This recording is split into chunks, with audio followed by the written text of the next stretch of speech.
Allahi wa barakatuh. It is our utmost pleasure and honor to host you tonight for this one-of-a-kind event that we have lined up with key insights on something that we are very familiar with, a topic that is not unfamiliar to us, unknown to us, that is business growth. And that is what has brought us here today. So without further ado, I would like to begin this program with the blessings of Allah subhanahu wa ta'ala through the recitation of Holy Quran by Brother Zain Mohsin Raza. Can we welcome him forward with a loud salawat ala Muhammad wa ali Muhammad.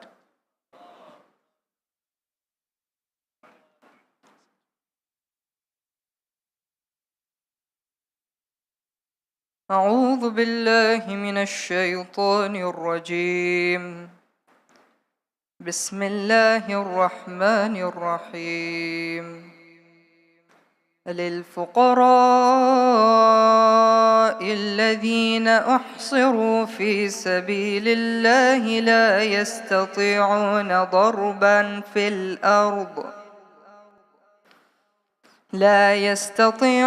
ضربا في الأرض يحسبهم الجاهل أغنياء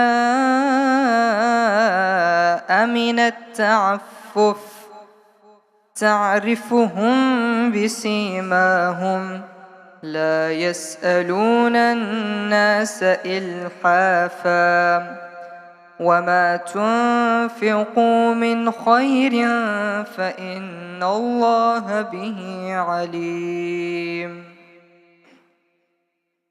الذين ينفقون أموالهم بالليل والنهار سرا وعلانية فلهم أجرهم عند ربهم ولا خوف عليهم ولا هم يحزنون الذين يأكلون الربا لا يقومون إلا كما يقوم الذي يتخبطه الشيطان من المس ذلك بأنهم قالوا إنما البيع مثل الربا وأحل الله البيع وحرم الربا فمن جاءه موعظة من ربه فانتهى فله ما سلف وأمره إلى الله ومن عاد فأولئك أصحاب النار هم فيها خالدون يمحق الله الربا ويربي الصدقات والله لا يحب كل كفار أثيم إن الذين آمنوا وعملوا الصالحات وأقاموا الصلاة وآتوا الزكاة لهم أجرهم عند ربهم ولا خوف عليهم ولا هم يحزنون يا أيها الذين آمنوا اتقوا الله وذروا ما بقي من الربا إن كنتم مؤمنين فإن لم تفعلوا فأذنوا بحرب من الله ورسوله وإن تبتم فلكم رؤوس أموالكم لا تظلمون ولا تظلمون وإن كان ذو عسرة فنظرة إلى ميسرة وأن تصدقوا خير لكم إن كنتم تعلمون واتقوا يوما ترجعون فيه إلى الله يوم توفى كل نفس ما كسبت وهم لا يظلمون صدق الله العلي العظيم.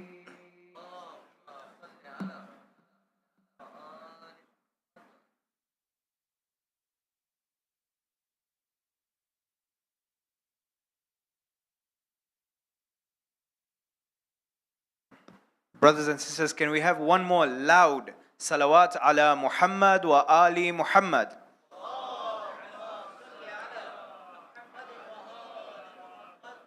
Allow me to just take 1 minute of your time to draw attention to something that is very important, but sometimes we tend to overlook, myself included and foremost. Our brother here, Zain, recited specific ayahs from the Holy Quran.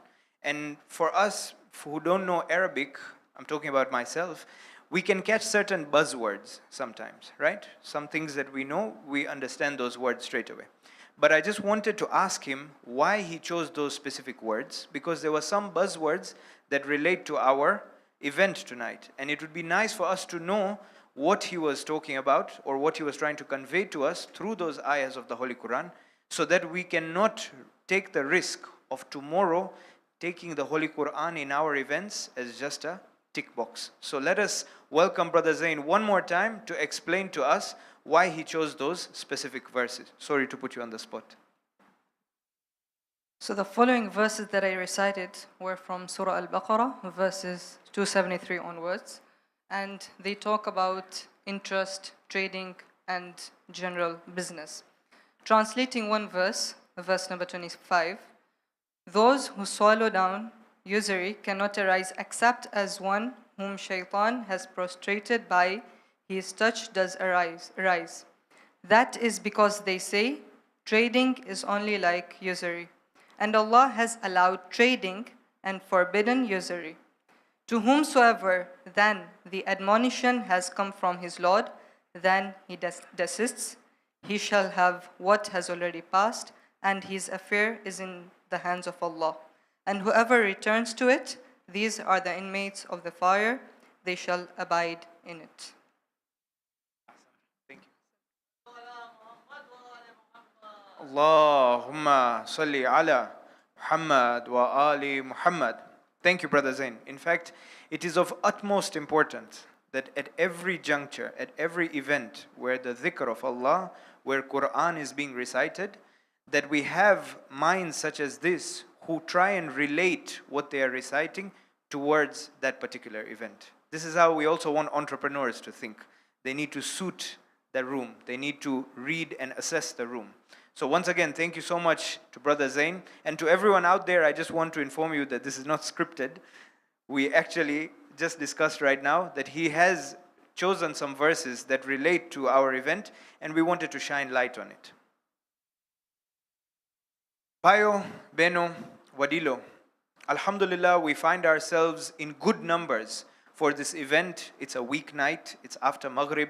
Many of us have left after work and straight come here. It is an honor to host you tonight. And the reason why we are gathered here is to learn how to grow our businesses in terms of external investments, how to 10x your business. This event has been organized by the Economic Empowerment Committee of KSIJ Dar Jamaat and aims to highlight its flagship event, which is called the Ghadir Innovative Business Challenge, commonly known as GIB, which is in its third iteration for this year, 2025. Give me 1 or 2 minutes just to shed light on what EEC has been up to, as well as this flagship program of GIB, Ghadir Innovative Business Challenge.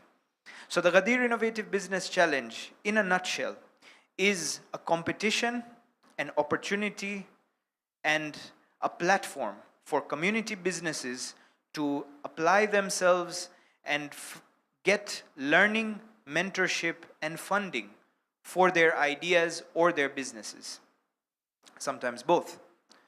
The first of its kind was in the year 2021, where around 20 applicants were chosen from a pool of applications, and they went on to do a 3-day boot camp using professionals that were contracted.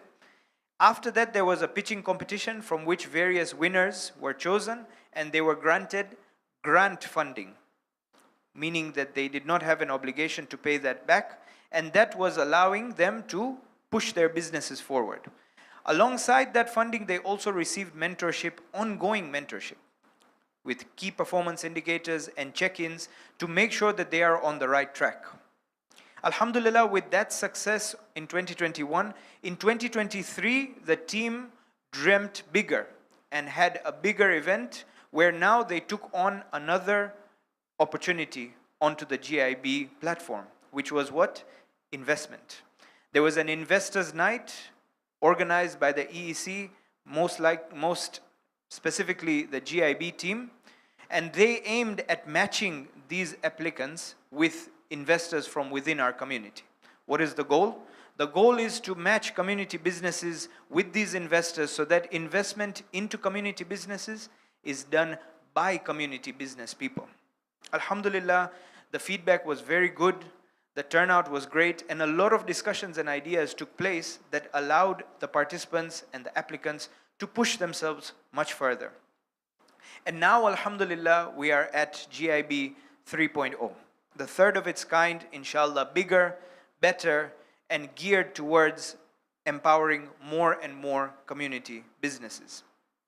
So that was just a brief overview of what the Gadir Innovative Business Challenge is, and our event today is aimed at empowering and enlightening community members on such an important topic that Brother Aashiq Shariff is going to cover, but also, and he will attest to it as well, also empowering these businesses that are on the fence, that are thinking about it, that are maybe not sure, to take the bold step and apply for a challenge like the Gadir Innovative Business Challenge so that they too can benefit from the wealth of experience, of funding, of mentorship, and most importantly, of brotherhood that our community already has to offer. With those few words, I would like to introduce our chief guest for tonight. Brother Aashiq Shariff is known to many, to some as an ear to listen to their ideas, to some as a mentor to hear them out. But to many, he is a serial techpreneur, and to himself, he says he is a servant of God. I don't think I can do more justice than this description, so I would like to invite him forward, but before that, I would like to recognize the presence of the dear father of our community, Pramukh Sahib. Thank you so much for coming. Can we have one loud salawat ala Muhammad wa ali Muhammad?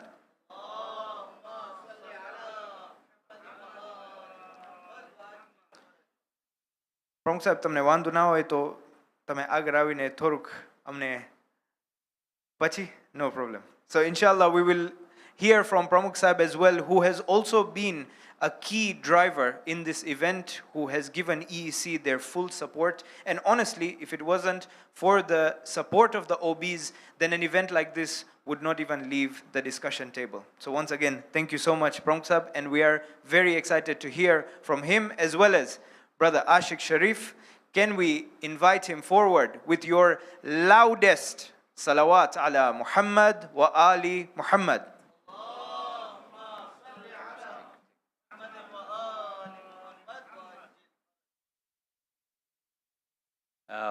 Pramukh Sahib, thank you for speaking at the end, which means I know you'll stay till I finish my talk. Brothers, sisters, elders, Salaam alaikum. Thank you for coming tonight. Like the MC introduced me, you see, I'd like to tell you a little bit about myself. Like most young people, as you're growing through life, you want to make your purpose, or when you're speaking to other people, you speak about your purpose being outward towards people that impacts the society, that brings change into the world. I was one of those. But in the last 10 or so years, I think I realized something that is even more profound. My purpose, which is one and only, is to be the servant of Allah, which is what he said. And while I'm doing the action of servitude, being a servant, being an entrepreneur, being in business, helping others, listening to people, being useful are all part of those things. So whatever you said, yes, so first and foremost is we are all servants and we've been given gifts, and it is our responsibility to ensure that we live through those gifts to the highest of our potential.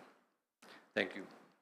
So can I please ask the media team to display my presentation, please?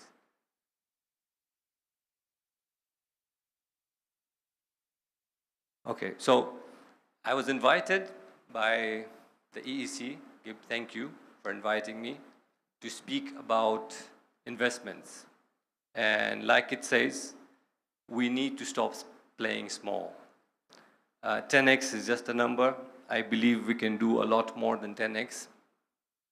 And what I want to tell you is I want to take you through some of the things that people are scared about, feel insecure about, and why I believe that investments will help you further your mission, whether it's your business, whether it's the growth that you foresee, whether it's a better life that you want, because I've been on both sides of it.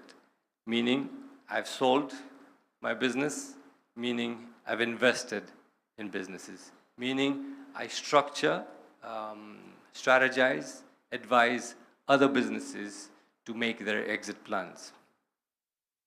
So first, what I'd like to ask, I'd like to see a show of hands. How many of you people came down to this event using your cars? Did you drive here? Did you drive here? Okay, but you could have walked, couldn't you? Couldn't you? I can see a lot of people walked, which is very good, so walking is healthy. So why did we drive here even though we could have walked? Chairman, why did we drive here even though we could have walked? Saving time? Faster? Okay, so Chairman says faster. I believe it's also about convenience. Yes? Comfort? Yes? Okay, so now remember this question that I've asked you now, because we'll bring it back at the end of my talk. All right? Let me tell you two stories. These are true stories. And I just have a book there just so that you can imagine this story. These are true stories. Story number one. A member of our Jamaat, who I had the pleasure of knowing from a very young age, we started our careers together. He went overseas for about 15, 14 years to build his life. We both come from humble beginnings. And then he decided to come back to Tanzania because he had a dream to one day own his own business. I think it took him about 14, 15 years to gather his own savings and come back to Tanzania. This was in 2012. He started an IT business. Initially, there were only 2 people. He bootstrapped, started that business, and I remember he had tough days, but it took him about 12 to 18 months until that business was performing decently. And when I say decently, getting by, hardly paying costs, but at least not losing money. At the end of 2013, again, I'm fast forwarding it, there was a lot of phases that he went through. At the end of 2013, he landed an investor. That investor helped him grow. Not only grow, save time to grow. By 2023, this person that I know is a member of the community, is one of the top 3 IT companies in the country, pushing the largest volumes. I'm sure most of you, if I would say their name, you would know them. So this is a true story from this Jamaat. The second story I'd like to tell you is my own story. 2 members of this Jamaat, I can see one here, together with I, in 2019 invested in a business that was dealing with online digital ticketing business. They designed a platform, a software that would enable buses in this country to sell their tickets digitally, which means, how many people know, by the way, how many buses are on the street every single day? Do we know? Anyone? Do you want to tell us? So there are about 7 to 7,500 buses on the road every single day, and this is just Tanzania. The company, the 2 members of the Jamaat, including myself, the 3 of us invested in, actually designed an online ticketing platform where all the bus companies would be able to use our platform through the internet, through the different payment gateways, through different applications that are available in Tanzania to sell their bus tickets to. They had created this platform, I think 3 or 4 years ago before they came into us. And when they met us, we were hardly doing, I think, a handful of ticket sales. It was challenging because landscape was tough at that time. We had to go through a strict tendering process. We had to make the right partnerships. We had to put in funding. We had to put in the right teams. We had to put in the right processes and software so that they were able to uplift and also grow and reach their goals. Today, and I can tell you hopefully my last year's numbers, that company, from having 0 sales or maybe a few sales, last year sold 10 million bus tickets online. Okay? And it covers just under 30% of the markets today. It has about 60 employees that it hires. It works across Tanzania, and that is just one part of the business they do. That company also does events, event tickets. So if you have an event and if you want to have your tickets be sold online, you can come through that application. That company also does cargo now. So if you want to send your cargo from Dar to Arusha, it can be done on that. That company also offers you various insurance products for your journey. And because I have been an investor in that company, I can say the company is called OTAP, O-T-A-P-P. Again, it's a true story. So why did I tell you these 2 stories? Why am I saying investment is what it is? Let's look at where businesses were, I say 25, 26 years ago, before the internet, and let's look at what is the business landscape today. How many of you here have operated a business before the internet? Chairman, I know you have. Can I please see hands? Guys, I can't see your hands. Come on, man. Why are you shy? There's no one else looking at you here. Okay, so a handful. Can you tell me, or can you at least acknowledge that businesses were operating differently before the internet? Is that true? You had to do different things than you have to do today. So I'll tell you what was different, if I summarize. Back in the day, if I remember, you had to find a shop in a nice area. Make sure that you get that shop. I believe shops were sold for quite a hefty sum. And then you had to make sure that there was good branding on it, good lighting on your board, right? And then you had to make sure that it was easily found, so that when the customer goes through that road or street, your shop is the one that attracts them the most. And then finally, when the customer walks in, it was your duty to handle them well. How do you treat them? How are you serving them? So that they would buy from you. Correct? That was before the internet. Today, the shop that you used to have, the product that you have, and the customer are all together in one place, which is what we call the marketplace. It is all on your phones. It is all online. You have to now compete for their attention. You have to now go out there to get the sales. You have to fight for prime time advertising space on different platforms so that they see you. And then you have to be different enough so that they remember you, because you're not the only one. And then when they want to buy that, because you've done such a good job showing up on their timelines, and then you've done maybe some weird things or some funny things, or you showcased yourself differently, and that they remember you, and that's when they call you. Today is no longer about setting up your shop and waiting for the customer. Today is about you going out there and fighting among hundreds of other businesses and products and services so that you get a sale. Now, because the way business operates has changed, everything is in one place. We can no longer continue to operate our businesses, to conduct ourselves in the same way we were even 10 to 15 years ago.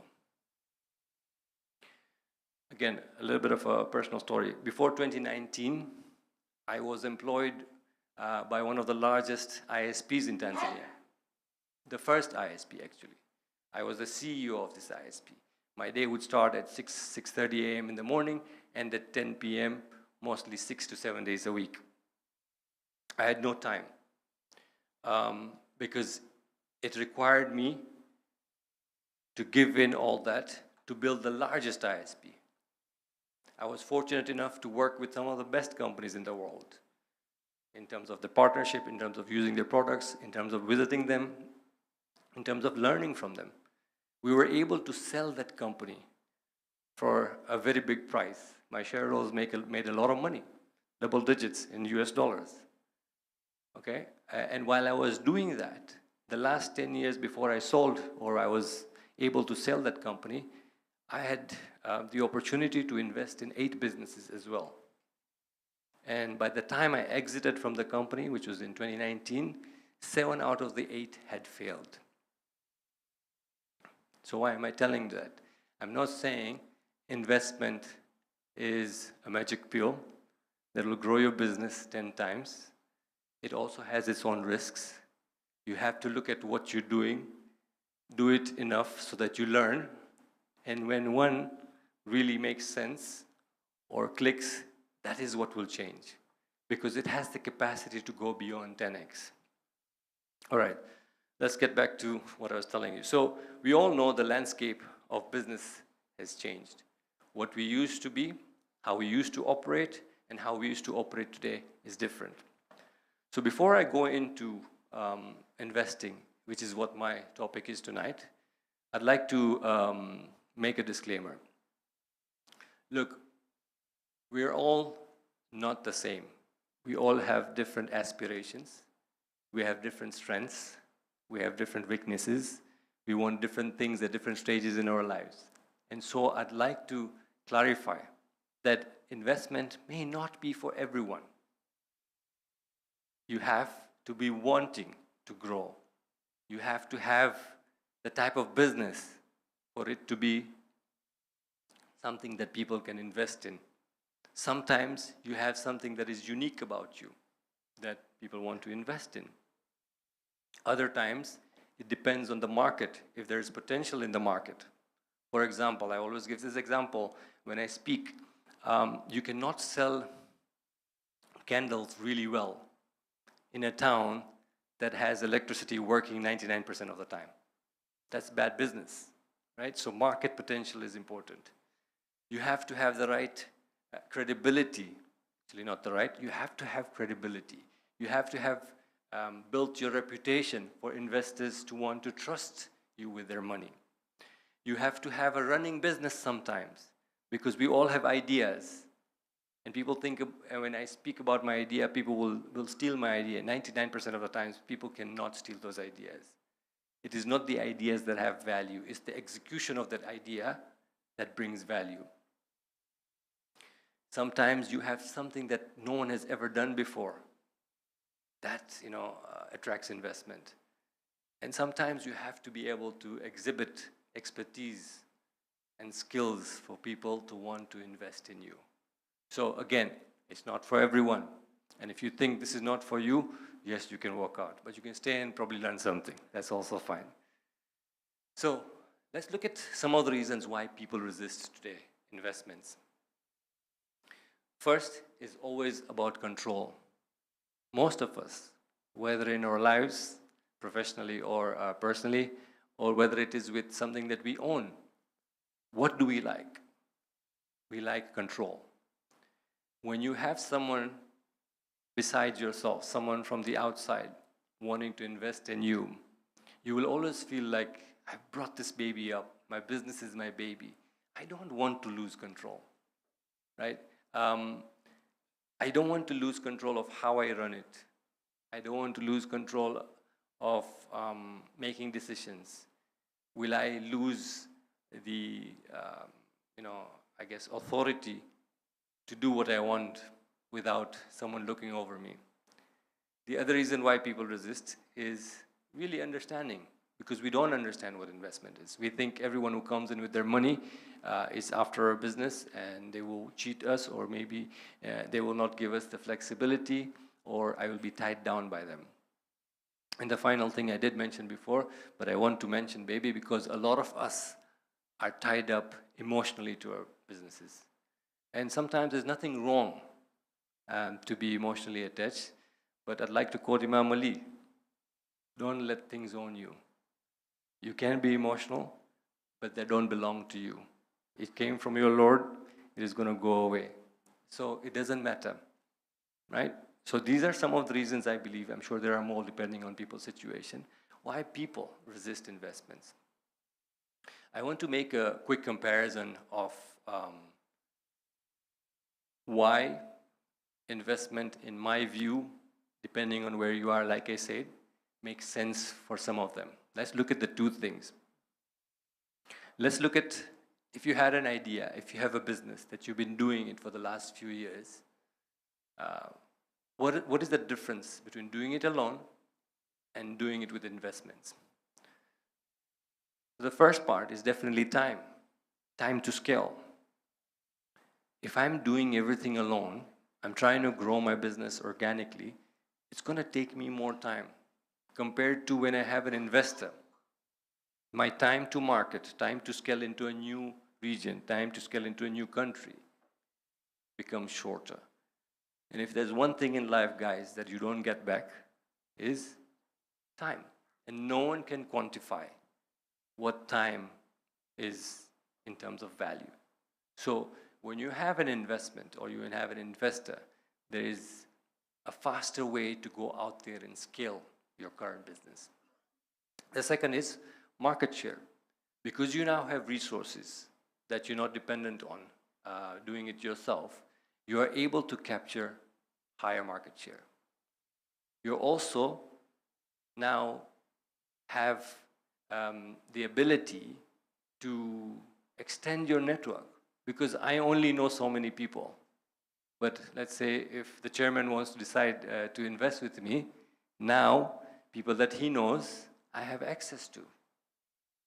And his close friends who have other networks, I also have access to. And maybe his suppliers and his partners on his other businesses, I now have access to. The value of extended networks from investment can never be quantified. Sometimes that is what actually accelerates you to be doing more business. The other thing I spoke about earlier is expanded resources. I mean, how much can I do with 10 people compared to 100 people? Like, even if you look at the man hours, there are 100 people times 10 man hours is higher than 10 people and 10 man hours, or 10 people and 20 man hours. So you will definitely expand your resources. And then sometimes some of these investments and investors come with their own expertise. They've got a little bit more experience. They have systems and processes that you've not yet reached to, and they bring that together with their investment. So I want you, if If you're thinking about investment, if you're thinking about growing your business, if you ever had this thought, I want you to reframe what investing is in 3 areas. The first one is actually you're buying accelerated success. You're not giving away your company. You're getting paid for part of your company, and through that, you are buying speed to go out there and do more and succeed faster. And because the business landscape has changed today, it's no longer like us being dukawala. Speed in today's business is one of the biggest advantages that you can ever have. It's okay to make mistakes, but you make them faster. The second way that I'd like you to take away today in terms of what investment is, or you should be thinking about, is think about if I have, let's say, if I'm doing a profit of 50 million shillings and I own 100% of 50 million shillings. And with investment, my company now has profit of 500 million shillings, but I own 30% of that company. What is bigger? The 30% is much bigger than 100% because the pie or the pizza is bigger. So think that. And the third thing I'd like you to take away about investments and investors is you're choosing partners and not bosses. And look, I do want to make a disclaimer. Sometimes people make mistakes. And remember I told you the story about the 8 business and 7 being failed? Some of those, I chose the wrong partners. So you will make mistakes. But the right, good, honest investor is actually going to be your partner. They're going to actually help you succeed in other areas than just this particular business. So I'd like to do a small activity with each one of us, and you can use both your hands for that. And this is just for yourself. I'm going to ask you 10 questions, and I'm going to put them on the screen shortly. And it's basically yes and no. This is for you to realize where you are in your business journey. Use your right hand for every time you say yes. So let's say you got the first yes, the second yes, the third yes, and use your left hand for the no's that you got. Okay? And these are the questions. Do you want me to give you 5 minutes, or should I read out the questions and you want to? Should I read out? Okay, so the first question. In your own business, in your own sector, wherever you operate, do you see that your competition is growing 2 or more times faster than you? So if it's yes, if it's no, that's question 1. The second question, have you ever turned down customers due to capacity limits, which means you can't serve them? So let's say if you have a shop, if there are more than 15 customers, you would not be able to deal with them in your current business. Your month-on-month growth, your monthly revenue, every month onwards, do you grow less than 5%?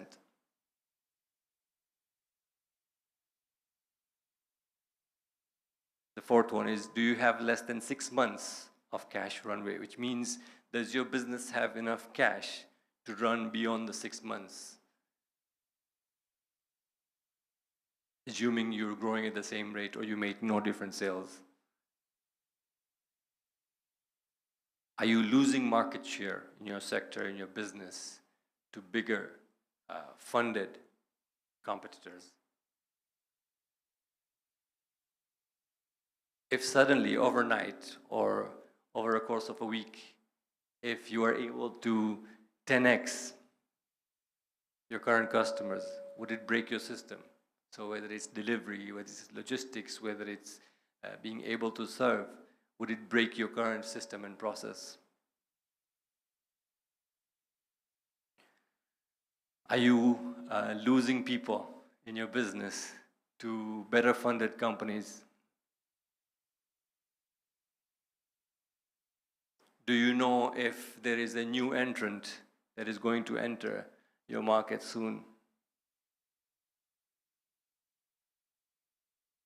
Question 9 is, could you capture 5 times more market share if you had someone who would be willing to invest in you, fund in you, with proper resources? And then, are you personally working 70 plus hours a week? So why did I do this exercise? You got your yeses and you got your nos. If you had 7 plus yes, then you need investment. It's critical for your business. I can tell you that today. If you had between 4 to 6 yeses, then it is going to be beneficial for you to find an investor to invest in your business. If you just got 1 to 3 yeses, then you need to monitor and prepare and get to a stage where you are able to be someone who people would be investing in or companies can invest in. And then if you have 0, you either need to focus on your growth still, or you are a very successful person and maybe you are the investor that we are looking for. So that's a very short exercise that should tell you, hopefully, where you are in your business today and if you need investment. I'd like to quickly go over what is the landscape today. I'm sure when you look at online language, a more corporate language, sometimes you hear words and terms that may confuse you. There are slightly more, but I'd like to talk about 5 different types of investments that you can have, and hopefully these are the different journeys that you go through to grow or growth in different businesses. So the first one, I'd like to talk about the pros and cons first. It's very easy because these are people who already know you. You would have flexible terms. You would also have lower due diligence, which means they will not really go through your books so much, because they know you, they trust you, they've probably seen you operate, and they would be willing to invest with you. The cons, I would say, limited resources because their pockets are limited. And sometimes, because these are relationship-based, something goes wrong, you could break that relationship. And most times, because they come from a different industry, they don't have the expertise that could add more value to your business. So these are usually friends and family. And depending on who your friends and family are, they could give you actually more than 50 million. I'm just saying 5 to 50. You could say I'm a person of poor means, so I only have friends who can give me up to 50 million. But maybe chairman's friends would be able to give them 500 million. So it's a different scale, right? So it's friends and family. That's first type of investor. The second is slightly bigger. They bring experience and networks. We spoke about that. They bring extra resources. They can be more patient than larger investors. They also provide mentorship because they come from backgrounds that have more experience. But again, it's harder to find them in our market, or we don't see them as what I would call angel investors.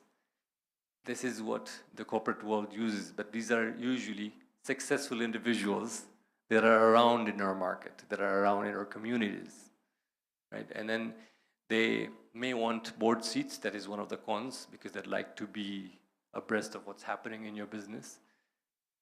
They also expect regular updates from you, so maybe you'll have to send them monthly reports because they'd like to be involved.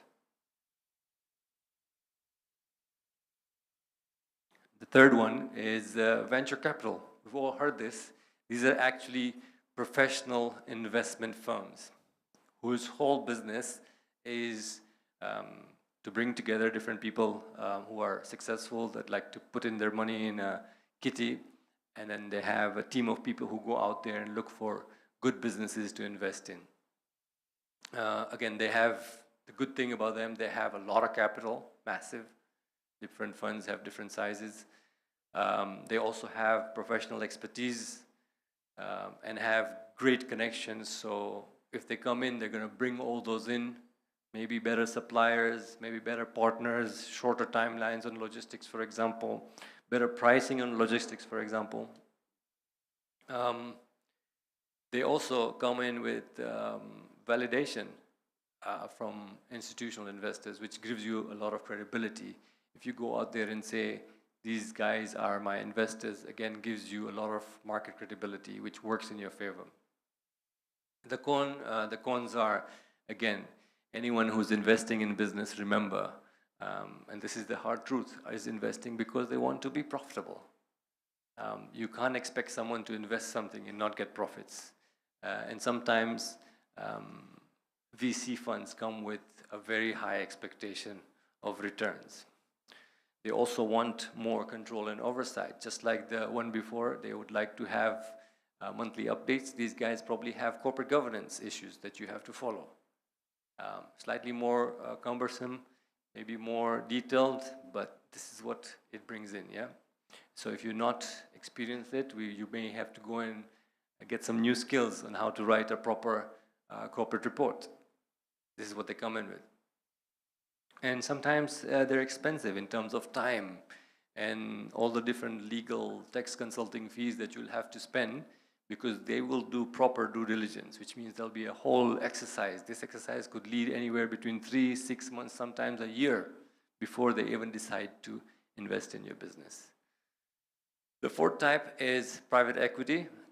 These are actually similar to VCs, but they have a very large fund. They specifically invest in established businesses. They have very specific sectors that they want to go after.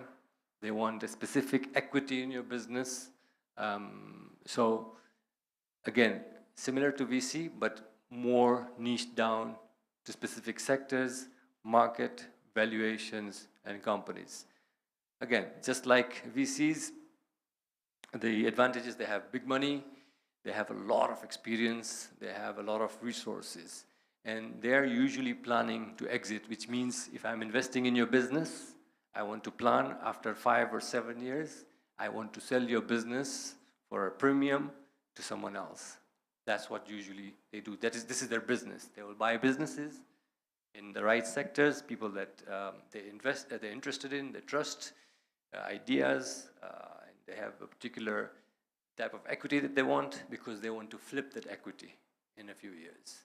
The cons are, it usually only attracts people who are, or businesses that are proven and profitable. So you have to have a good track record. You have to have good record keeping. It will also come with a lot of controls because they're investing big money. They will, besides board seats or monthly reports, they will also make sometimes operational decisions for you besides strategy. And they expect the team, whether it's the founder or the management team, to stay beyond for a period of time, which entitles them to be able to run that business and get to their objectives. Sometimes even if you have the investment, if you want to do something else, you also have to commit your time. And the final one is strategic investors. These are of different sizes. They come from all 4 walks of life, but these are not really focused on valuations or how much money they have, but what sector they play in. So for example, if you look at the banking sector in Tanzania, we've seen a number of consolidations because there were too many banks, or too few banks. And then what needed to happen is there wasn't enough business. A few banks had to get together and merge. That is what I call strategic investors. So for example, you must have heard in ISPs, I come from the telecom business. My biggest business that I built the first 20 years of my professional career or life was to one of the biggest companies in Africa. There was consolidation, there was strategic investment. And there, it really depends on how well you present yourself, how well you've done, what is the need of the buyer. to drive your valuation. So those are the five, I would say, type of investors that we can attract. There's a couple of more, but those are more, I would say, personalized to different situations. And maybe if you want to really know about that, reach out to me offline and we could talk about that. But I don't think that would be beneficial for today's session. I think it's important to talk about when you get through this, if you have a business, if you have a setup, if you have an idea that you've been running it for a few years, you have a track record, what do you think the investors want from you? It's very important because it is not necessarily only your business or the profits that you're doing that they want, but there are other things that the investors look at, which bring in a lot of value. You'll be surprised. So the first thing is they look at is your team. They don't necessarily look at because you've been doing well in the last 3-4 years. They want to look at the team behind your business, specifically your core team, because they want to see what this team is capable of. What are they thinking? What are their future visions? Remember, they're investing today so that tomorrow that investment is valuable to them, maybe 2, 3, 4, 10 folds. So the team is very important. It also brings a higher value, to be honest. They want to see the traction. They want to see your revenue, your growth. How have you been trending for the last few years? And what are you projecting for the future? They look at the market size.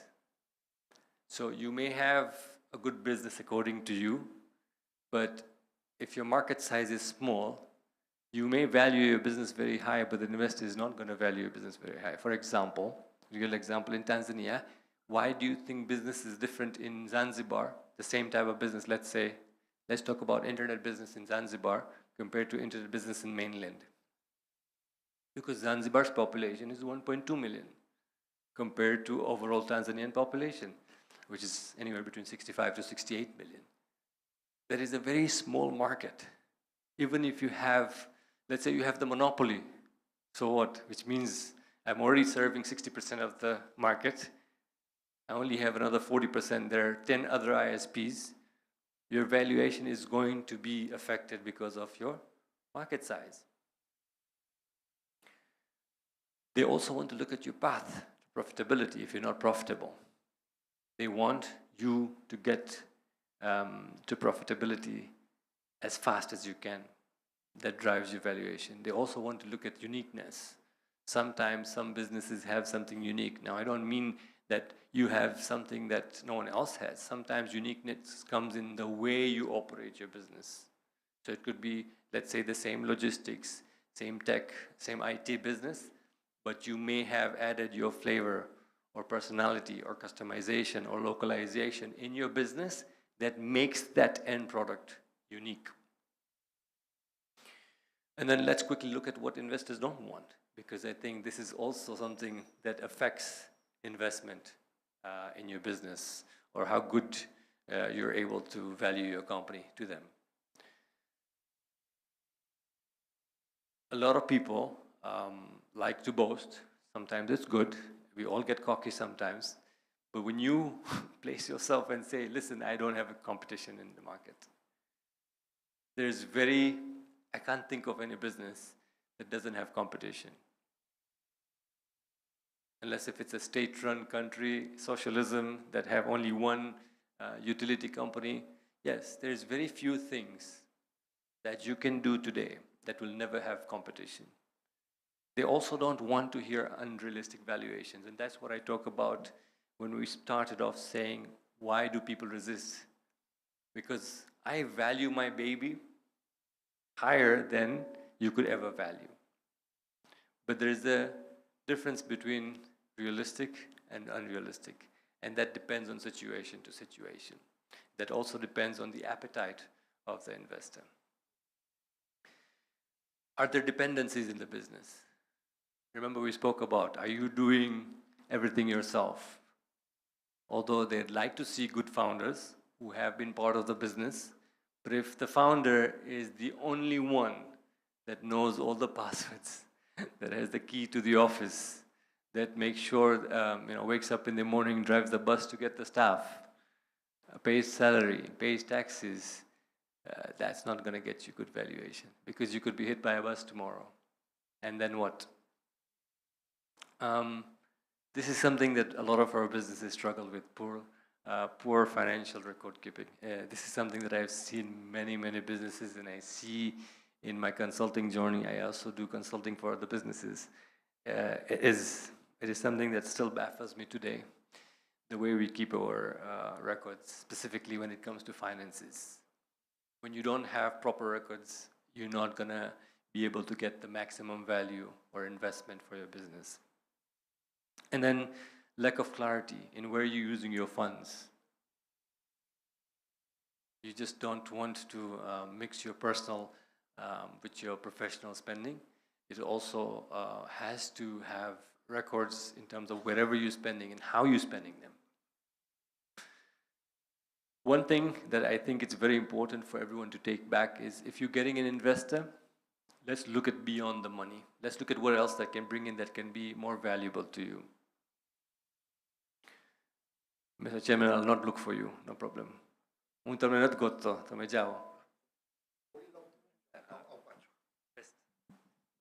Bismillahirrahmanirrahim. Assalamu alaikum wa rahmatullahi wa barakatuh. Sorry, I have a tabligh meeting 8:45 and everybody's waiting up there. Veteran phone avija. First of all, I would like to thank Brother Aashiq. I've heard him last year, I don't know, and the good advice.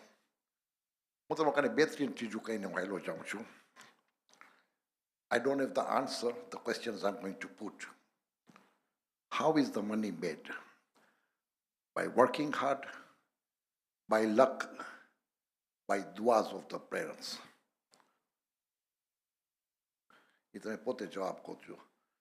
By working hard, by luck, or by duas of the parents. One, I've seen before 20-25 years a movie. Nema hatu, naam hatu. Kharcha rupaya kamari athani. Means your income is 80 cents and your expense is 1 rupee. So you just business chale nahi. આખી ફિલ્મમાંથી લગભગ 20-25 વર્ષ જોયો હતો, and it stuck into mind. Always your expense have to be lower than your income. એ આખી movie હતી on the business. એમાં એક saying હતો which I very much like, and I've actually printed and kept it in my office. It says, when blood and sweat are printed on a paper together, when blood and sweat are printed on the paper together, table becomes a bed and office a home. If you want to be rich or you want to work hard, hunger and thirst are forgotten. Children are neglected. Only then a company is made. After going all through that, only then a company is made. And that is not given away as alms.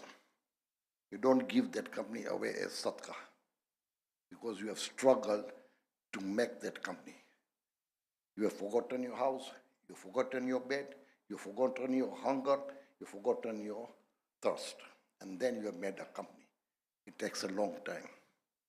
Inshallah, next time if I'm invited, I'll give you my story, because I started working at the age of 16. So I'll give a story next time. But thank you very much, Aashiq Bhai. Sana, if I finish my meeting early, definitely I would like to hear more from you. Assalamu alaikum wa rahmatullahi wa barakatuh. Shukran. Thank you. I'm sure President's story will be interesting. Someone who started work at 16. Amazing. All right, so we're speaking about, can I please have my, yeah, thank you. So we're speaking about what is it that you need to look for in an investor beyond the money. very quickly. We spoke about this, the network access. It's not necessarily about what they're giving towards your business or buying equity in your business. It's who they know that can benefit your business. It's also operational expertise. Sometimes you're not able to do things more efficiently or effectively, which have a good difference in your costs or saving your costs, which then directly impact your profits. It's also to look for strategic guidance because they've been through more things, because they have better insights. They should be able to give you better guidance on your strategy. When you join up with bigger names, your credibility increases as well. Because if these big companies who have been there for many, many years, large houses have partnered with you, there's all of a sudden a new confidence that the market now perceives you with.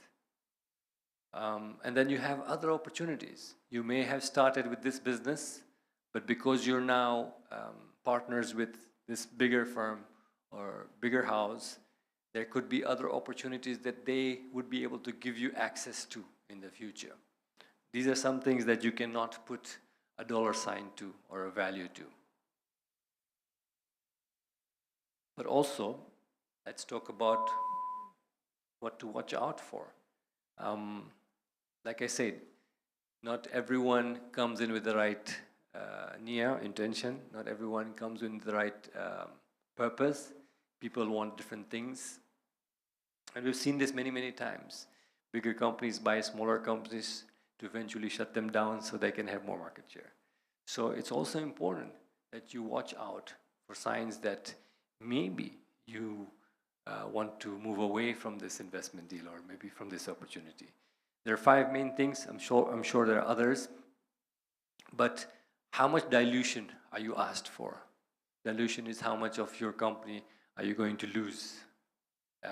It has to be relevant to who the investor is. It has to be relevant to what sector you are. It has to be relevant to what is the market like and what is it that you are discussing and negotiating with them. You also have to look at how much control you're losing out. If I give you my example, for every other business that I own, I have no business that I own alone. All my businesses have partners, and maximum equity that I've given in any business has been 50%. And I've been very clear to most of my businesses that I will not run these businesses. I would want you to run. I will provide you guidance. I will come in when there's a problem. If you want me to deal with the taxman, if you want me to deal with the auditor, if you want me to go and open doors for you, I'll do that for you. But operationally, I do not want to control. You make your mistakes. And I can see sometimes they make decisions that are going to cost me, but I don't interfere because they need to learn on their own. So you also have to know who is investing and what they're like, what their mindset is like. What do they want? Not every investor wants to take over control, but there are some investors who want to take control. And if you don't want that, that maybe that's something you should watch out for. Bureaucracy. Some investments, specifically the bigger houses, have a lot of bureaucracy, which takes a lot more time. If you're someone who's not patient with those things or cannot go through that, that's something that you need to look out for, because time lost is unquantifiable. I spoke about this before, misaligned strategies. If you want A and they want B and they're all in different corners, you're going to struggle. They may give you good money, they may give you higher valuation, but continuing that business together is going to give you bigger stress, which, trust me, is something that hurts your business more than you can ever imagine. And the final thing is unrealistic targets.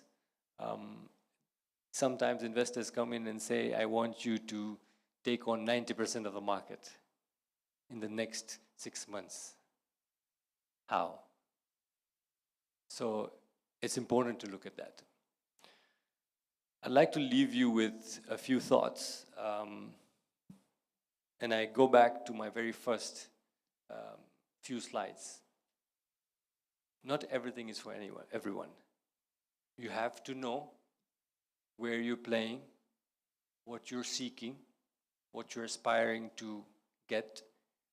And if you want to grow faster, better, into newer markets, have newer opportunities, it is rarely that you'll be able to do it yourself. You will need partnerships. And it's vital for us to go further, we have to go together. Because sometimes it's not about more, it's about how far. The longer game, the longer you are, the more profits you can make, the more valuable you'll become, the better the quality of your life. And so, investments for me is about a resource, and I spoke about this. The one resource that all of us can never make back is time. And if you look at investment as buying time for your business, to scale, to learn, and hopefully to dominate. Next time you want to make a decision, think about where you want to go, who you want to go with, and how fast you want to go. Thank you. Assalamu alaikum.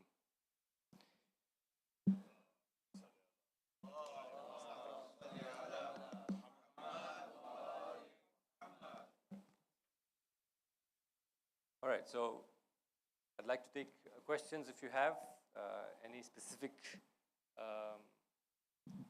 particular area of my talk, or personally, if you have questions about investments.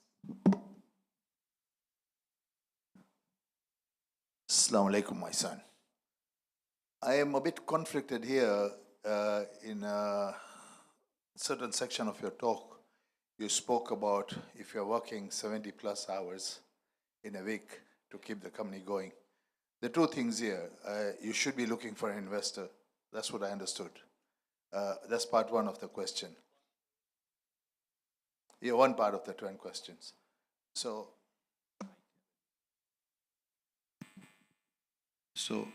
my worry there is, if you're really working 70 hours per week, not only are you looking for an investor, but you're probably operating, not working smart, you're working hard, and you may get burnout, and consequently your business might be short-lived. At some point, you might encounter a heart attack, you might become sick if you're not working holistically. Because hearing from the SLAM platform that you need to work very hard in order to achieve success. Yes, you have to work hard, but I think that you should have a sum total of what you have expressed here, systems, processes, so that things do work out in a proper way, especially in terms of financial control and others. So is it necessary to work 70 plus hours to run a good business? Okay, 70 plus hours is the benchmark. Thank you for your question. However, remember, those are 1 out of the 10. So a lot of things have to come together for you to make that call that I gave. But again, I'd like to address you. Some people don't work 70 plus hours just because they don't have a choice, because they love it, because they can do it. And when you're doing things that you love, I don't think the stress on your heart or your brain is as bad as when you're doing things that you don't love. By the way, it's a study that is proven in science. I'm not saying you have to work 70 plus hours, but remember, again, I'll give you an example. When I left the ISP in 2019, exited it, I started a business consulting and a marketing business. I did it with a partner again. I had, I would say, benchmarked that it will take me 2 years for me to be able to be self-sufficient and profitable. So I had capital already ready, that for the next 24 months, we don't make money, we don't get a client, no problem. But by month 5, we were self-sufficient. By month 6, we're profitable. So why am I telling that? Did it mean that we did not work hard? Did we have to work 70 plus hours? No, we didn't work 70 plus hours. We did have to work hard, but more importantly, we had to work smart.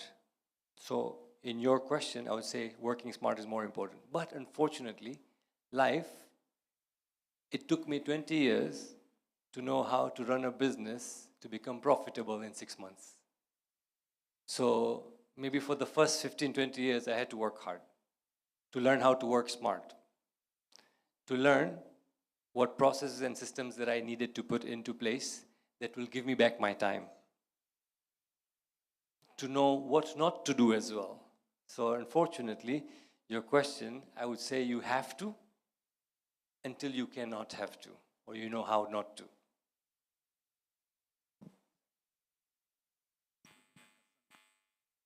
Not necessarily, not all consultants know what is good for you or they're experienced about your business. Anyone with any other questions, you can raise your hand and I will come to you. Okay, I'll take this opportunity. If you don't mind, I'd like to ask you a question. So within your talk, you talked about certain things that, even with the diagnostic exercise, certain things that determine whether a business is ready for investment, does it need investment, and how critical that need is. I'm assuming that this was tailored towards the Koja community, but I just want to, drive it a bit further, if you don't mind sharing with us your insight. What in specific have you seen with our community businesses that is a need, or rather a pitfall that needs to be addressed for us to take our businesses to the next level? You want to get me into trouble, huh? So this is my view and from what I see, and you can disregard it completely because I'm an outstanding Shia. I stand outside. Okay. I believe it stems from, number one, lack of education, and I think this is a universal problem. Our schools don't teach us how to do business, how to become entrepreneurs, what are the real life situations. So I think in our households, we are not exposed to the right educations, or I would say diverse education matters, specifically when it comes to business, more specifically how to run your finances, how to reinvest, how to look at the things that are important before you start something. So it stems from education. A very simple example, for example, back in the day, our elders would say, save, save, save, or buy a house. But today, I don't think it's only save, save, save. Save until you can reinvest. Save until you can do something else. And then you will be able to save more. And then diversify. So that education level, I don't think we do conscious efforts within the community. Even if we're not getting that education in school, we as a community should be imparting that to our youth from a very young age. That's one. Two, I don't think we have good cooperation between our community businesses. And this is something we must learn from the Jews. Okay, our imams have told us, learn even from your enemy. This is something we must learn from our Jews. We learn from other communities that exist in Tanzania. Why is it that we don't have inter-community businesses doing more business? Why are we not fighting with the others saying, yo, listen, mane khabar che, but hun tane best about this, tu mane ke. What can I do for you? And there's more, so but let me stop at this before I get myself into trouble. Thank you. Is there anyone with, yes, the gentleman at the back. If you don't mind, Aashiq, if we could just switch the mics because this one is wired. Assalamu alaikum. Alaikum salam. My question is, a lot of times we hear, I'm not talking about now, but back in the days, better have your own business rather than have a partnership, because partnership ma jagra tha se, manduk tha se. So how do you move past differing opinions? And also, the statement I started with, how would you answer that? Thank you. Are you married? I don't see how that's relevant. I'm asking you, are you married? Are you married? Like I said, I don't see how that is relevant. So for me to explain, I'm asking you, are you married? It's okay, no problem, I'm married. I still fight with my wife. Jhagra thai che. When you have siblings, you will fight with your siblings. Jhagra bada thekana thase. Fights will go on. There'll be disagreements. There'll be different point of views. There'll be diverse objectives. But that's the beauty of life. If God wanted us to be all same, having the same thinking, then it would be very boring. So when you ask me that you're being advised not to go into business because Jhagra thase, I'm surprised you don't get married because Jhagra thase tari bairi sate. So it's relevant. It's contextual. We do not stop living because there is a threat outside the road. Jhagra thase, to thase. We'll figure it out. Ane tali ek hathi na wagre. Second, like I said, or third, like I said, it's not for everyone. If you're scared of doing Jhagra, then maybe business is not for you.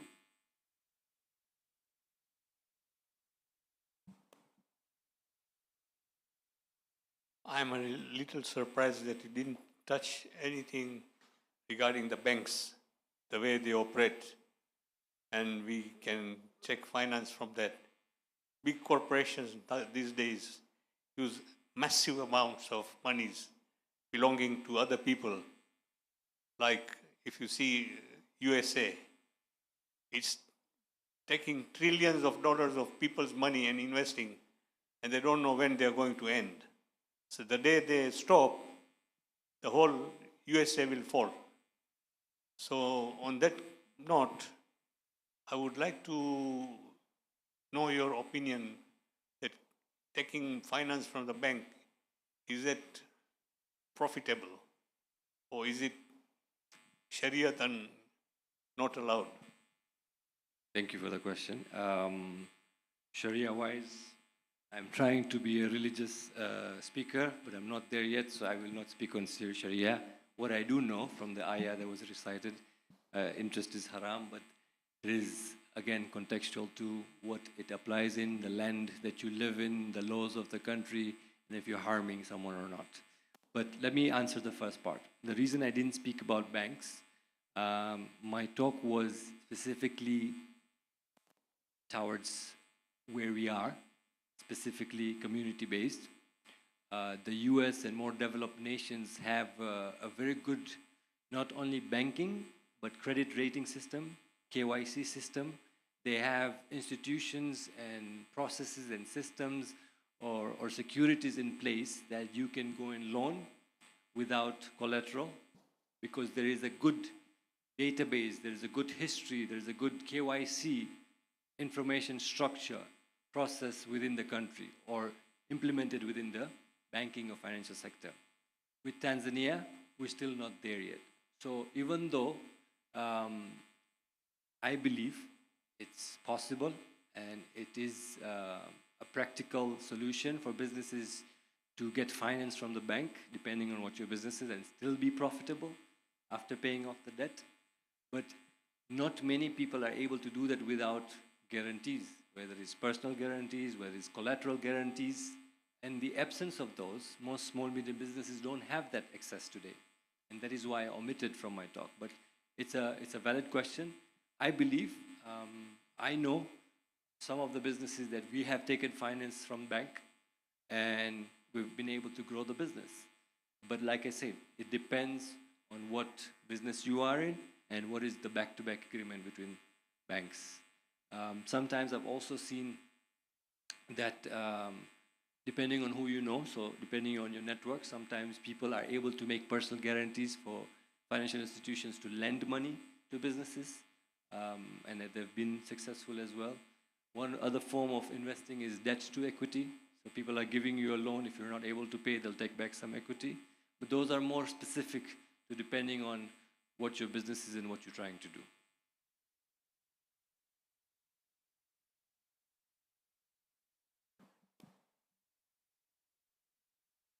Seed funding by the community. We have Bohra community which finances its businesses without interest or without profits. Can we start something at the community level. Thank you. I just told the chairman when I met him a couple of weeks ago, I believe there is multiple proposals like those. I will let the EEC and GIB and probably the Jamaat come back to you. They can hire me for it if they want, but depends if I'm hireable. But yes, that's a good idea. I think that there has been some talk about that, but I can't answer that on behalf of the community. It's an excellent idea.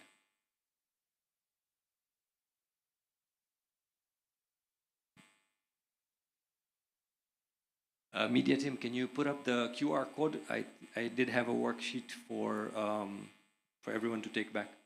Assalamu alaikum. I wanted to ask that would you suggest for those who are doing their own business, would you suggest them in going to reselling business or reselling products or manufacturing products? And like you said that we can hire people for those who are planning to grow and making big investments. So how to go about that? For example, if you are selling a certain kind of product, so how would you suggest? I didn't understand the second part of your question. What was it? Can you- As in, if we have got certain kind of products and we would like to grow, but hiring employees would cost us more, so our costs are increasing. So how we can decrease the costs and increase more revenue? Okay, so the first part of your business is, do I recommend reselling products or manufacture products? Yes. Do you have the capacity to manufacture? For now, no. Okay, so then resell. The ready-made items. Yeah. Employing people, are you asking me that would you employ people or not employ people? Because I didn't understand that I question. mean, for example, if you want to advertise our products, we need to set up different market segments, isn't it? Different areas also. So, can we do it commission based or giving people at special prices so that they also earn something? Look, it all depends on your capacity, capability, your capital, because everything requires some capital. If you're starting low, then use the platforms, social media platforms, which are practically free, besides putting in your time. If you have a little bit of capital, you can be more innovative with it. If you are now able to grow more, you are able to hire people to pay commissions, but it all depends on where you're starting out from. Thank you.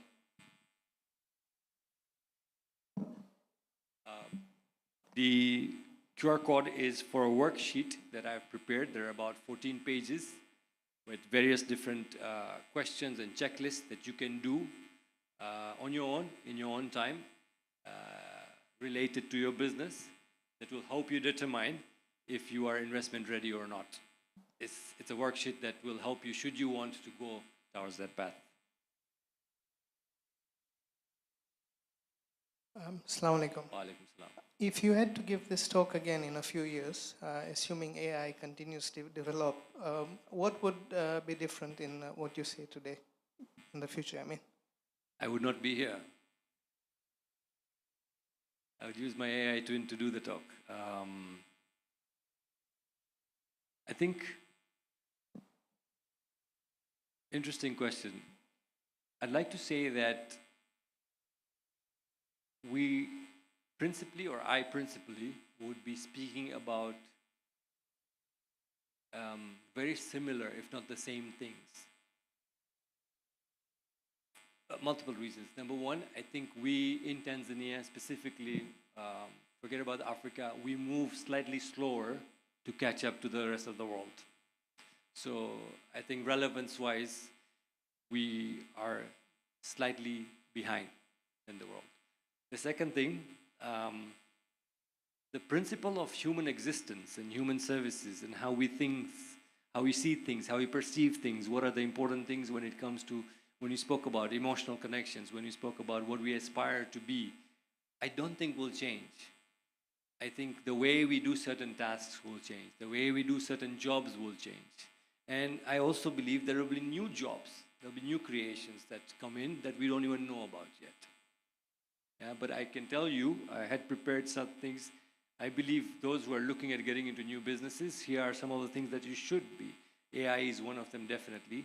The second is blockchain. The third one is digital assets. Digital assets is, for example, crypto is part of digital assets, but there are so many things because the younger generation is spending more time online. So it's only natural that they will look for digital assets. Robotics. Everyone knows about what Tesla is doing. They've been speaking about self-driving taxis.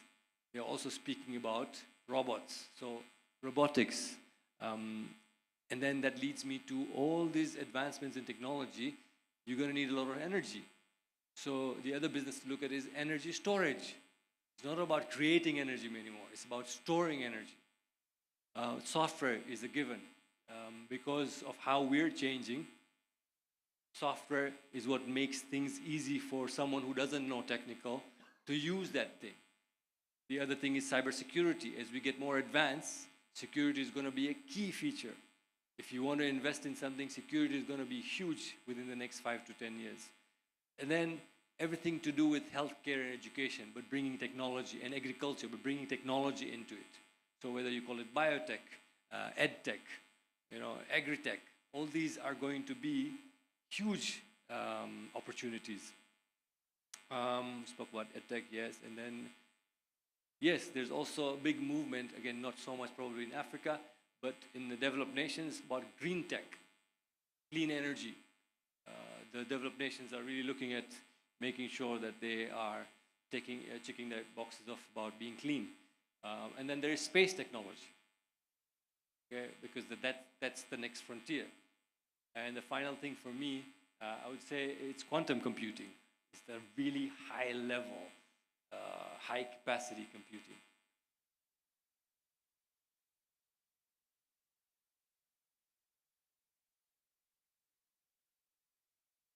Are there any questions on that side?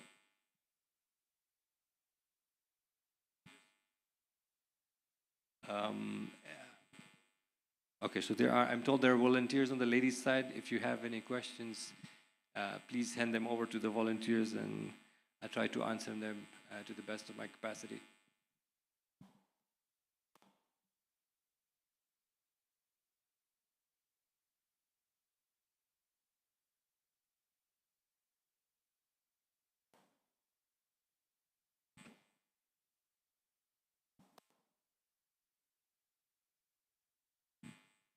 I was just curious, coming from the tech field, there's so much development and so many tech areas that people are coming from overseas to invest in. But at the same time, techie guys like yourselves, and there are quite a few, if they teamed up and floated an idea and floated a project that people could invest in, who may not have the know-how, but they see the future potential of, for example, you have these data centers. They have been there with the telecom companies, but yet there is some overseas people who have come in and were able to set up a data center in Tanzania. Those are areas still open, especially considering now that energy sector is growing in Tanzania.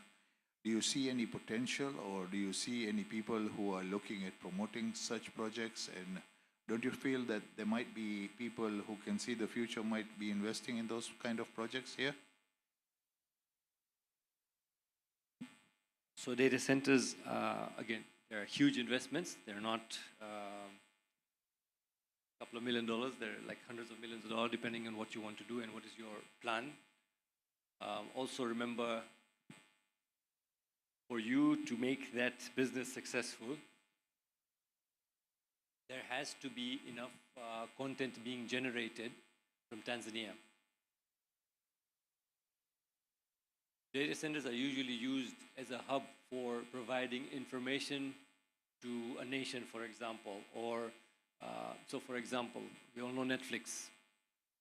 Netflix has something called a caching box, which means anyone who wants to watch content for Netflix can actually access it from Tanzania, does not have to go outside Tanzania.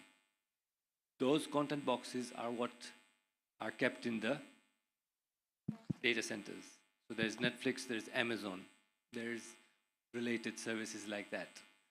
The customers for those things are still limited when it comes to the total market size of the world or the developed nation, right?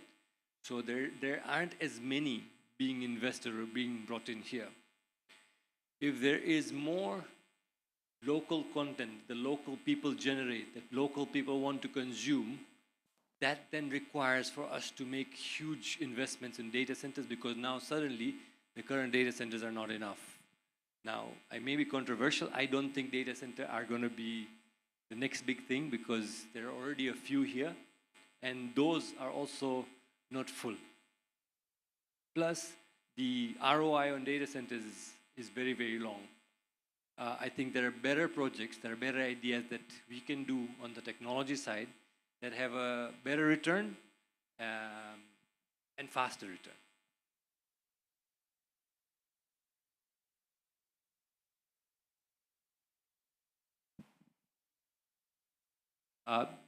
I'm told you can ask your question on the mic, please. Oh, okay. Assalamu alaikum. Wa alaikum salam. In your presentation, you discussed regarding investments, like the whole thing's about investments, yeah. And somebody in the gen side of the crowd, which I can point out, had mentioned something about banks. And you pointed out how there is a lack of awareness in financial knowledge, especially financial knowledge which is Sharia compliant. I would like you to comment for the audience regarding securities investments. I feel like that is one type of investment business owners who cannot afford to hire somebody but still want to make their money work for them can dabble into. Yeah, that's the question. Thank you. By any chance, do you work for one of those? I feel like this is just a ploy for me to speak about one of those. No. And advertise for no, you. You won't get sued because of me. Don't worry. Thank you. So valid point. But look, I'm not someone who is an expert in securities and funds. So I don't want to speak about that is outside my line. But it's a valid investment for people who are interested. I believe there is a private firm owned by one of the Jamaat members. I trust. I believe they have amazing options for you to invest in. But I believe that those investments are if you have the capacity to invest in, that you don't understand the securities market. I believe people like those can help you do it. But sorry to disappoint, I'm not someone who's an expert in that, so I'd like to stay away from something that I'm not an expert in.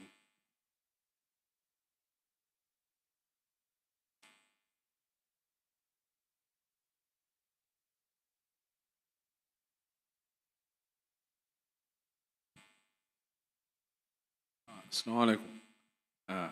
Aashiq bhai, I've been at EEC the last 2 years. We have many people who are beneficiaries or people who have ideas and they come to EEC. But because they are starting up and they do not have the documentations or business registered, and the funds they require, sometimes we cannot have that budget what they require. So sometimes you have to give them a really small budget, but that does not lift them up or does not enhance the business. So because you said you have been investing with many partners and most of your business are invested with partners, and there where the finance is collected together and you have the enough sources to continue the business. Let's say we had people in the community, about 10 or 20 of them, who want these finances. They have an idea. How can we take them to the another level, next level, where they can get finances, or maybe a financer can look into their idea? Maybe they have a very good idea but do not have the capital or the setup, maybe the resources. So do you think you can be in between, linking them from one platform to the other? Like maybe you have community members who are investing or who are interested in such ideas. So how do we enhance them to get these finances? Because going to the bank, they need collateral. Sometimes they are scared, okay, if we lose money, this will happen. So I think maybe if you can guide us. Thank you for that. Are you asking me to be the intermediary between, or are you asking me to give you ideas? Okay. I did give this idea to Imtiaz. So, okay. Apologies. I'm going to make it slightly longer because I'm passionate about this. You spoke about multiple areas which I believe is an issue when it comes to young people or people who don't have the means but have great ideas, have the passion, are willing to start their businesses. Look, it can only come from the community. Imam Ali says your solution is within you, you just don't see it. So I would like to say that, thank you. I believe the solution is within the community. What we must do is we must allocate or appoint experts. There could be 5, there could be 10. And again, I don't mean to be rude or offensive. It is not everyone's business to know how to do business, number one. So get the experts. Second, let's have people who are able to fund. It could start off at 100K. We could get 10 people. It could start off less. We could get 20 people and create something, the sort of an SPV, special purpose vehicle, which almost stands like a company, almost like your own VC fund, whose objective, again, is governed by a constitution that we can build for that. And then we hire people who are professionals to go and seek within the community who has ideas, who wants to grow, who has an existing business that can do better. Vet them, monitor them, mentor them, guide them, and then invest in them through that SPV, special purpose vehicle. And then have agreements with them, something like, we will own, the SPV will own 51% of your business, regardless of how much you take from us. But we're only holding this as a custodian, but also to be a stakeholder in paying or investing for your success and not your failure. Because when you give out grants, there is no accountability. And human being is strange. When there's no accountability, you don't give any care to it. But when you take up 51% of someone's business and say, hey, listen, I'm just holding this on as a custodian because I want to invest in your success. We will meet quarterly to look at your progress. And after 3 to 5 years, you can buy back this 51% at the same original price when I invested in this business with a slight premium, because that premium will go back into the VC that will help the other businesses within the community grow. All right? It starts with that, and that's a very high level thing that I always have in my mind. It takes a lot of effort, but you need to treat it like a business within the community. Should not be open to scrutiny in a field where people who are not experts are questioning you. So have a mandate, run it outside the community, run it like a business, have clear constitution, have clear checks and balances, with the sole purpose to help your community entrepreneurs, business people, put money in their success. We don't want to pay for your failures. We want to pay for your success. And there are ways to do that. There has to be skin in the game. There has to be accountability. There has to be guidance. So if you'd like, I'm willing to work with EEC. But like I said, I'm an outstanding Shia. I stand outside. I can work and consult and hope you bring that body together. I think it's possible. It can be done. And it has been done. It works more on authoritative communities, unlike ours. But sometimes you have to be strong. And not everyone will understand and agree with you. But you have to do what you have to do. If you really want the betterment of the community for the future generations, to build self-sufficient business leaders, why not?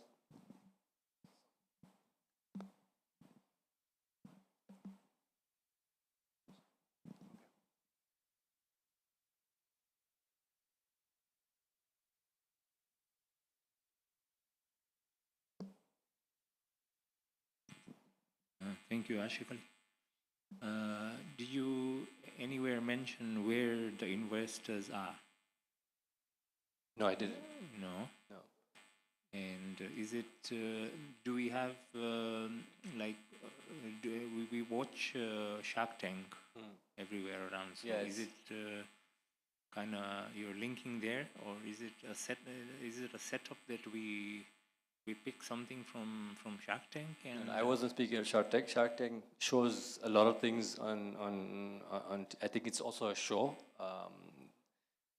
But I think what your question is, where do you find investors, if I'm understanding? Yes, correct. Where are the investors? Okay, so there are experts who are called M&A experts, which are called merger and acquisition experts within the market. But there are few in Tanzania, more in probably Kenya. But there are people whose sole job is to look for companies and find suitors for them.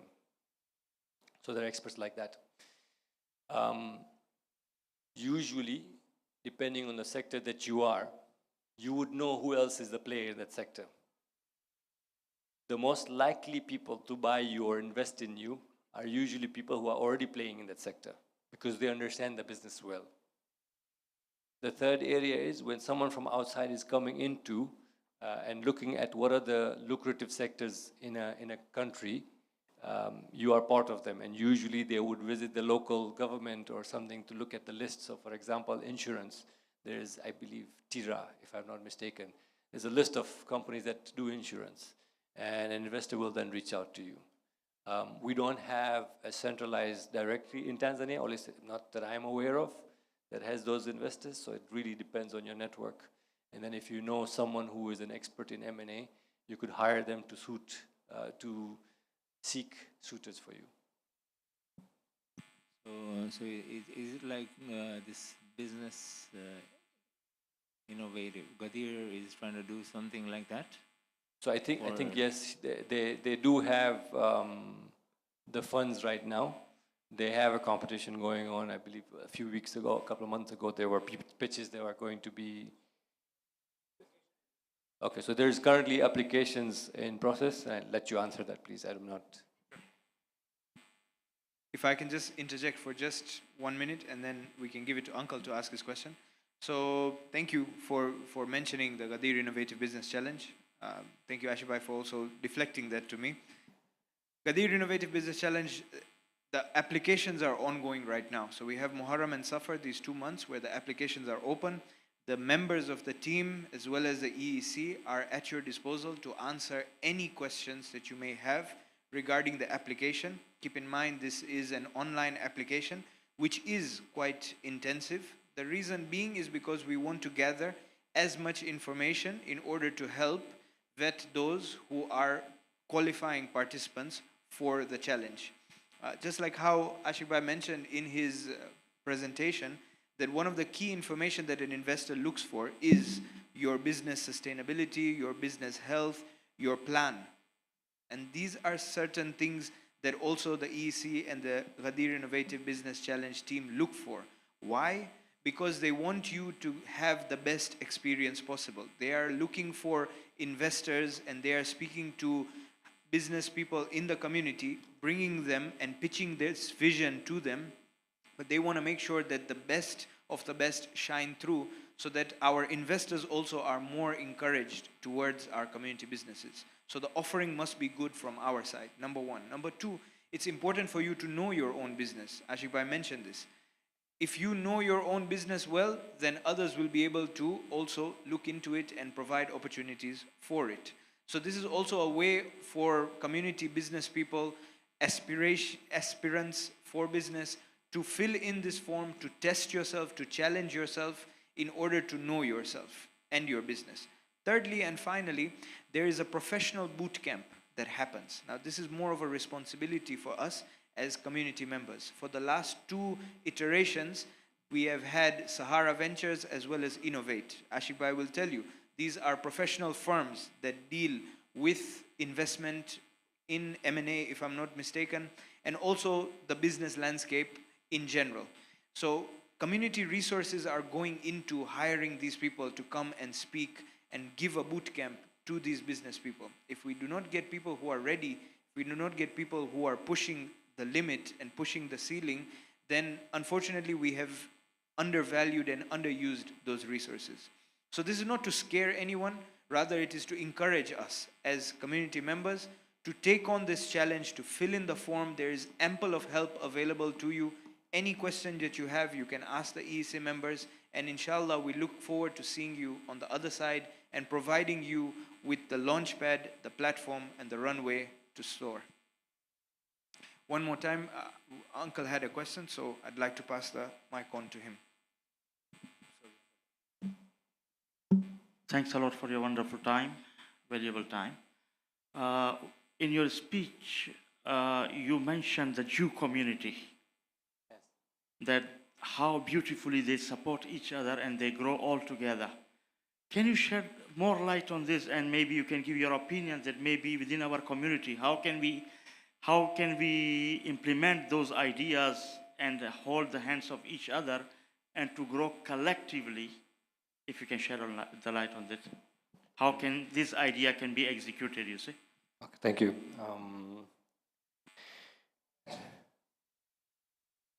So I will not speak about the Jew community. I'll speak about what I feel we can do. So first and foremost, I think you can have instruments. So for example, I'm just giving you spontaneously thinking right now, we could have a directory of all the different businesses that belong to our community and what they do, easily accessible to every community member. That is the first part. So I believe there are investments that we must make in tools and instruments that bring the different businesses together in a central place that is easily accessible. Because sometimes it's not about, I don't want to do business with you, I just don't know you exist. So that's number one. Okay, so there has to be a system, an instrument that brings everything together, and it's hosted and it's updated. Okay?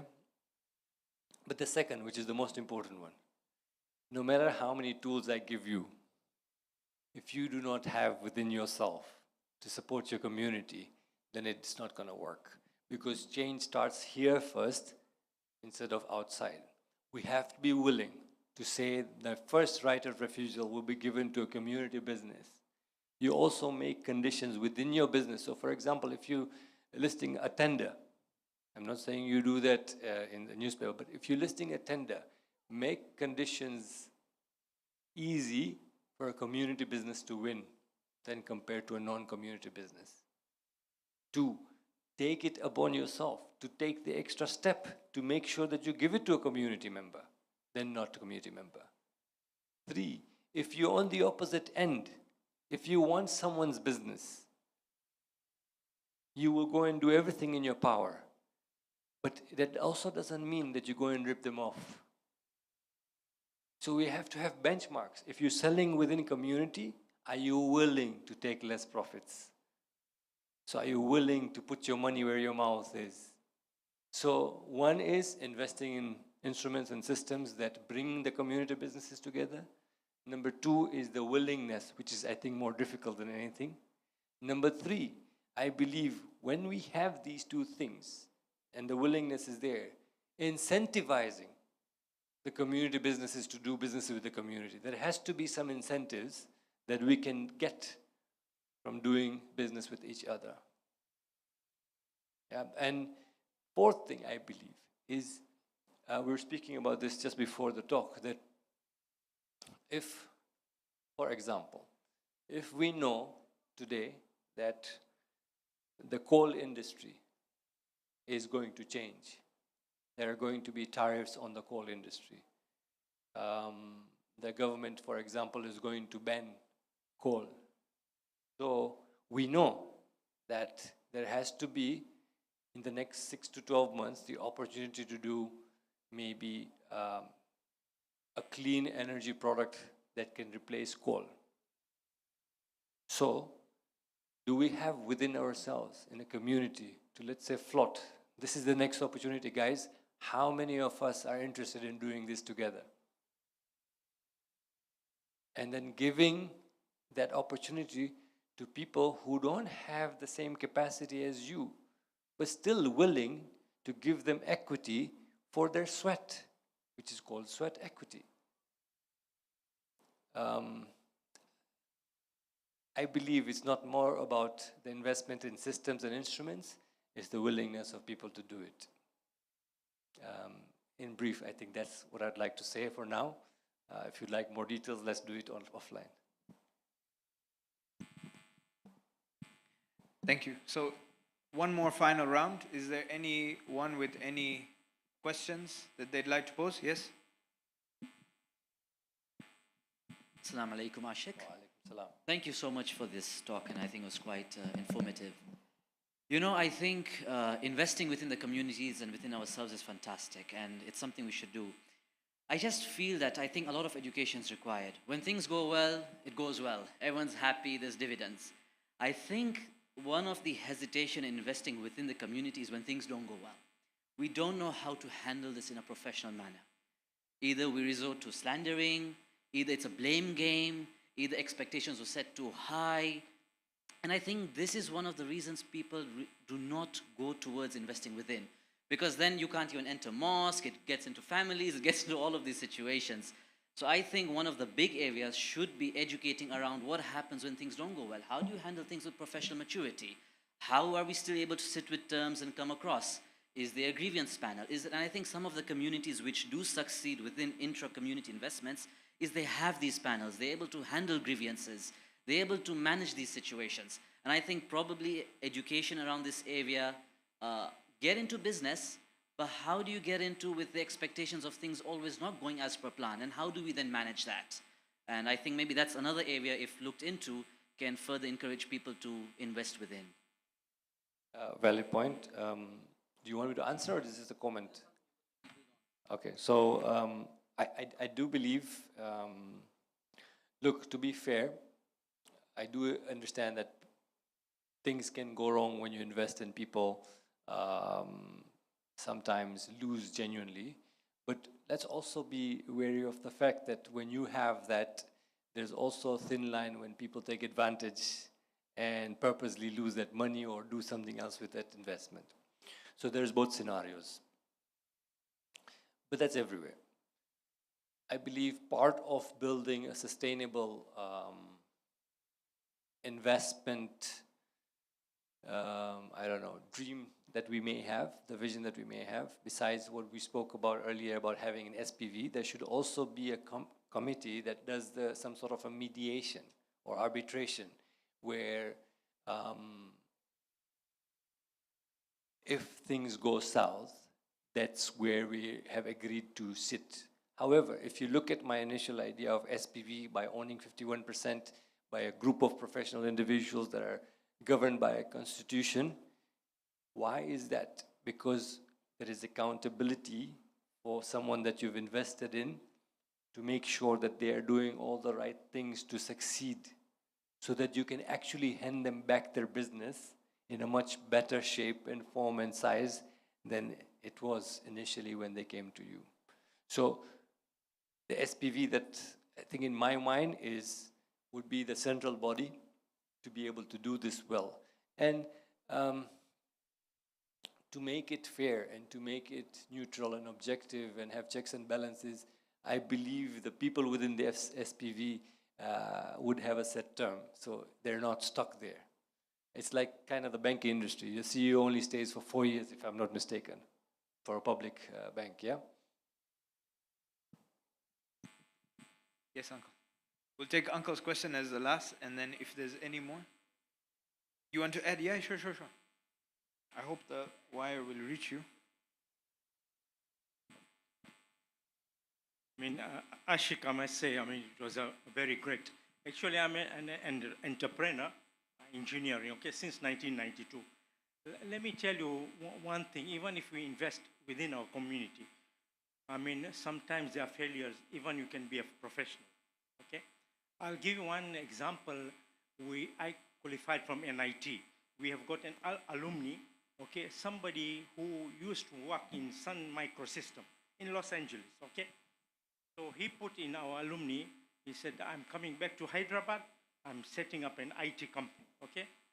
So some of us, I invested a small amount of money, okay? It wasn't that he was not qualified. He used to work in America, he used to have a lot of money, but he wanted to go back to India. And actually, he had a platform at NIT Warangal, which was an entrepreneurship cell. He was doing well, but then that product did not work out actually in India, okay? I had the shares, everything. I lost my money, but I understood. That is how business works. But I am looking on the other side, okay? I happened to meet him personally, okay? And then actually, there was one time my father-in-law fell ill. I just called him up at that time. I said, my father is ill. Can you help my brother-in-law? And he actually helped. But now there is no communication. So even if we invest within our community, we should understand their failures, okay? I'll tell you, I've done almost 5 businesses. Some of them I've tried to mentor within our community to build up. And at the moment, I've got one business which I thought that I will do it, but because of COVID, it went sour, and actually, I'm struggling sometimes. The product is out, but I'm struggling. So one thing you need to understand, you need to know your knowledge, you need to know, okay? But sometimes you need to know much more. I'll tell you, the project, just now what I'm having, actually, it's more of a super specialist project. I had to seek an assistant from PAM. PAM is a Dutch organization who are experienced. Okay, I had engaged before earlier. I thought of engaging them again. So I had actually conversation, Zoom meeting with them. Shabi, what type of look? I said, I'm looking A, B, C, D. Shabi, we'll try and find out. And then they came back to me, Shabi, this is too much super specialist. We don't have at the moment in Holland. Then they told me, seek from SCS, a Germany company, which retired. Still, they couldn't find it. So that is how, and then I had to learn my own. So business is like this. You may have an idea, you may be qualified, sometimes it can turn sour. That's it. Thank you, Shabir Uncle, for your experience and insights. I'm sure you'd corroborate what he says, that sometimes it just... He knows more than I do. He's got a lot more experience and wisdom than I have. Mashallah. So, yeah. MashaAllah. Aligned. Thank you. Thank you.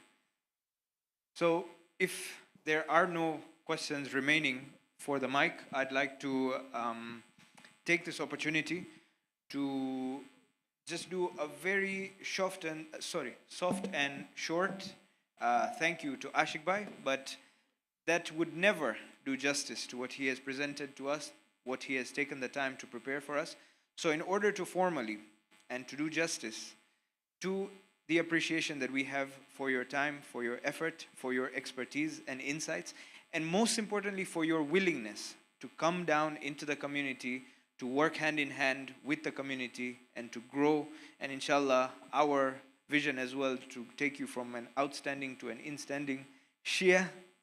I'd like to invite the chairman of EEC, Iqbal Bhai Qasem, as well as my elder and the trustee of KSIJ Dar, Ghulam Bhai Jagani, to come forward, say a few more words of appreciation, and present Aashiq Bhai with a token of our appreciation for his time, effort, and insight. Can we call them forward with a loud salawat ala Muhammad wa ali Muhammad?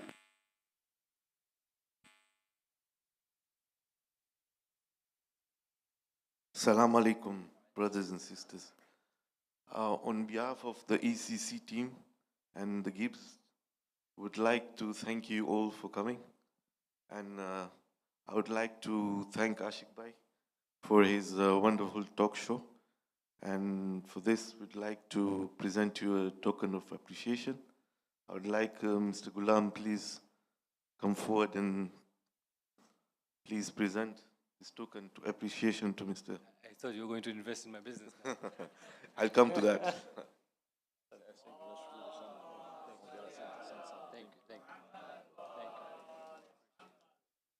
Thank you.